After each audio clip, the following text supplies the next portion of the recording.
Let's go! LSU football fans, I want to know which true freshman wide receiver will have the biggest impact at LSU. There's two separate questions that we need to answer. Who's going to have the biggest year one and have the biggest immediate impact? And the other question is just their overall career. I am more concerned about the second than the first because you look at every great LSU wide receiver, their first year was never their best season. But here's what I'm going to do. I was going to give you what my eye test tells me when I study their tape and look at their numbers, but instead, I decided to do a deep dive and see if there's any trends that tell us which one of these five guys will be the best. So let's dive deep. And I spent a lot of time extrapolating every wide receiver LSU has brought in since 2011. And for those that hate Excel, understand that this is going to be some nostalgia. You see Jarvis Landry, you see Odell. So this is a 10-year sample size data of 33 players, which to me feels like a fair amount of data. But we're actually going to dive a little deeper in just a second.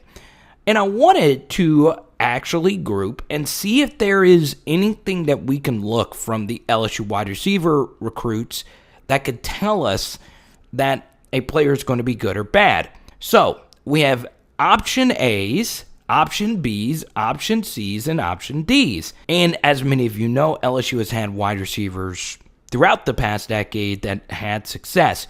So as you see here, I want you to focus on this left column right here and look at all the different colors.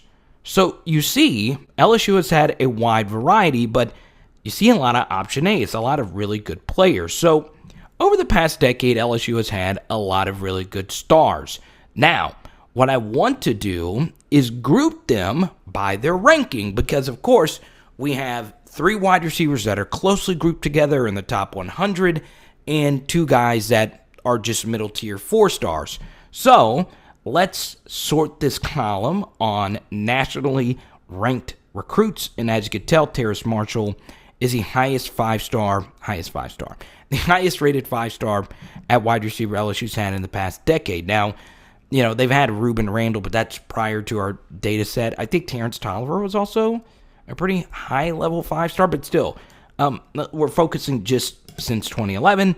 And as you can see here, a lot of the national guys turned out to be great. But as many of you know, LSU has also had Justin Jefferson, who was not even 1,000. He was like 2,000th ranked recruit. Russell Gage, DJ Chark.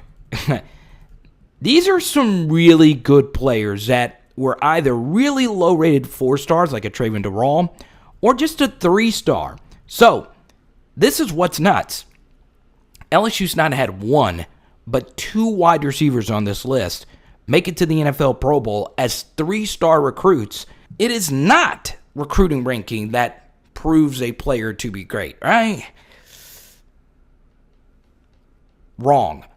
As you see here, the top 7 wide receivers, all top 100 recruits, all made it to the NFL. And I want you to look at these 2 names right here, Trey Quinn and Tyron Johnson. These are 2 guys that transferred during the Les Miles regime that got really rancid. Les Miles thought that you could just win handing the football off to Leonard Fournette, which obviously you cannot do, especially against the elite of the elite teams. And it hurt us. And at that time, Tyron Johnson transferred after only, I believe, 1 season. And the sole reason he transferred, according to his dad, was the offense. Trey Quinn, kind of the same thing, never really caught his footing. He transfers to SMU in a better offense, and he caught 115 passes. Both of them have had better success than you would probably think in the NFL. So the thing is, these are the type of recruits we still want to get because if Trey Quinn and Tyron Johnson were playing in an actual good offense at LSU, they probably never transferred and they probably would have been all SEC level players. So to have the last 7 top 100 wide receivers, the wide receivers you've had at your school go to the NFL, it's pretty remarkable, especially when you consider there have been other top 100 wide receivers from Louisiana during this same time period, such as, the guy that won the freaking Heisman Trophy for the first time at a position in, 20 plus years. And then, you have Cam Sims and the list goes on.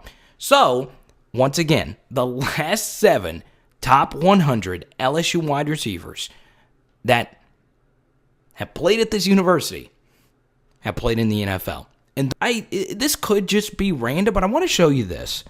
Where I don't want to call them failures, but where the middle tier, and I think Coy Moore could be really, really special at LSU. Guys normally had their huge jump from year 1 to year 2. But you notice most of the option Bs and Cs and Ds is pretty much every non-top 100 prospect to about right here, okay? Most of the guys that are rated in this 350 to 100, 200 range have not worked out at LSU. Now, that means for sure our 3 top 100 guys, Deion Smith, Chris Hilton, and Brian Thomas Jr., are all going to the league, right? Well, history tells us that actually 2 of them have a better shot than the other. So, we had this discussion recently, right? Louisiana wide receivers. And Louisiana, we need to recruit Louisiana. I do think that is a little overstated. Now, you look at the 2019 team, we were mostly Louisiana guys, but a lot of out-of-state guys had huge roles on that team.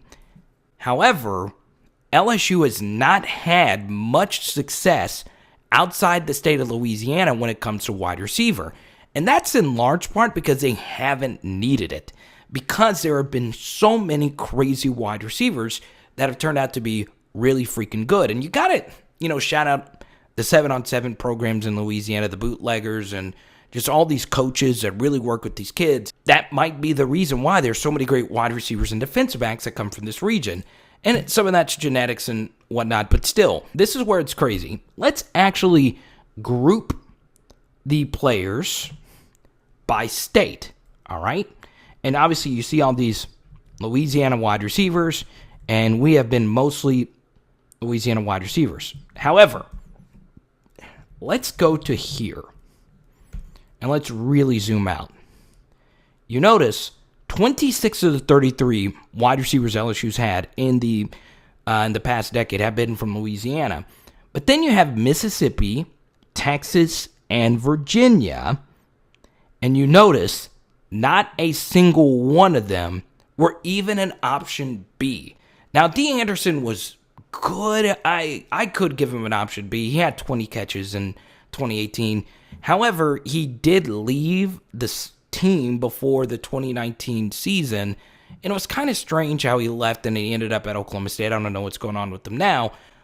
But 20 receptions in 2018, especially in that running offense, was decent. However, it was barely good enough for top 6. In fact, in the past decade, there have not been many wide receivers that have really contributed outside of the state of Louisiana to LSU at all. Deion Smith, of course, is a top 100 recruit.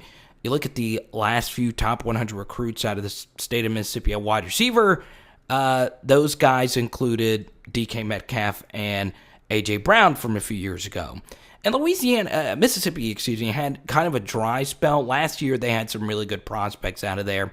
But Deion Smith is the bona fide best player out of the state of Mississippi. Where Deion Smith is from is Jackson, Mississippi.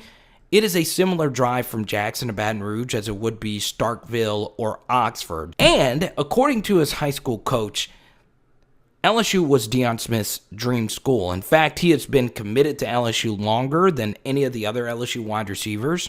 So, yes, this is a place he really wants to be. So if you go by those 2 sets of data points, it is Chris Hilton and Brian Thomas Jr. that are both national top 100 recruits and from the state of Louisiana. It's wild. They're friends. It kind of gives you those vibes from the Odell and Jarvis photos, right? And these 2 could definitely be that great. Now, well, that's going to be tough for them to be legends like those 2 guys were at LSU, but it's definitely possible. So, yeah, I mean, it wouldn't shock me at all. It wouldn't shock me that any one of these 5 guys would have success. In fact, You go back, what class was that with Russell Gage? There was 5 wide receivers, and it was only Tony Upchurch that did not ever play, and he was the lone out-of-state guy out of that group. So it is interesting to see that. But yes, there is a scenario where all 5 of these guys have success, but now with the immediate transfer portal and whatnot, that is highly unlikely. So obviously injuries can happen and so many different things, but still. Now, as far as immediate impact is concerned, Deion Smith is the leader in the clubhouse because he was an early enrollee. But even then, any one of these guys could come in, especially Jack Bech, getting that hybrid tight end role as a part of what he could be at LSU. So now I want to give you how I have these prospects ranked. And as you can tell, I had the lowest rated guy as my number 1 player. I have Jack Bech there. And look, I do take into account your high school statistics. And Jack Bech's high school stats are probably the best, especially catching 91 passes against some really good competition he played against. Now, of course, Jack Bech had Walker Howard throwing the football to him and Caleb Holstein the year before. Those are 2 Division I quarterbacks. But Chris Hilton also has great quarterback play with Eli Holstein as well. So, I think Jack Bech is going to be really good. I do. He might not be a year 1 guy, but I think in the long term, I could see him being special because he has great jump ball ability. He has a huge frame. I've seen him make contested catches and just play at an extremely high level. Malik Nabers, I have him as the lowest rated, but I will say there are some 7-on-7 tapes of him on YouTube that is just downright sick. So his skill set is definitely there. So I hope you enjoyed this video today. Obviously, comment down below who you think is going to be the best true freshman wide receiver. It is wide receiver week, and you want to see who I think the number 2 wide receiver is going to be next season. We also have a fun Eric Gilbert video. It is Power Hour LSU. Bah! I think we're doing chicken wings tonight. Let's go.